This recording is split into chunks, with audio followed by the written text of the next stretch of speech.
James chapter 1.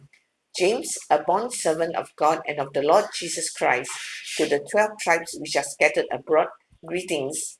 My brethren, count it all joy when you fall into various trials, knowing that the testing of your faith produces patience. But let patience have its perfect work, that you may be perfect and complete, lacking nothing. If any of you lacks wisdom, let him ask of God, who gives to all liberally and without reproach, and it will be given to him. But let him ask in faith, with no doubting. For he who doubts is like a wave of the sea driven and tossed by the wind.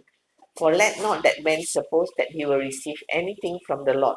He is a double-minded man, unstable in all his ways.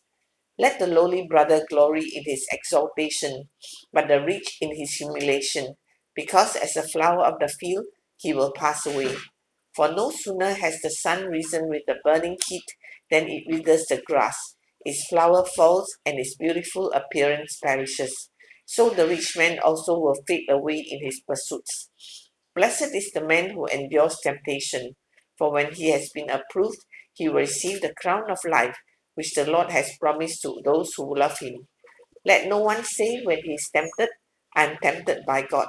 For God cannot be tempted by evil, nor does he himself tempt anyone. But each one is tempted when he is drawn away by his own desires and enticed. Then when desire has conceived, it gives birth to sin. And sin, when it is full grown, brings forth death. Do not be deceived, my beloved brethren. Every good gift and every perfect gift is from above, and comes down from the Father of lights, with whom there is no variation or shadow of turning. Of his own will he brought us forth by the word of truth, that we might be a kind of firstfruits of his creatures. So then, my beloved brethren, let every man be swift to hear, slow to speak, slow to wrath. For the wrath of man does not produce the righteousness of God. Therefore lay aside all filthiness and overflow of wickedness, and receive with meekness the implanted word, which is able to save your souls. But be doers of the word, and not hearers only, deceiving yourselves. For if anyone is a hearer of the word and not a doer, he is like a man observing his natural face in a mirror. For he observes himself, goes away, and immediately forgets what kind of man he was.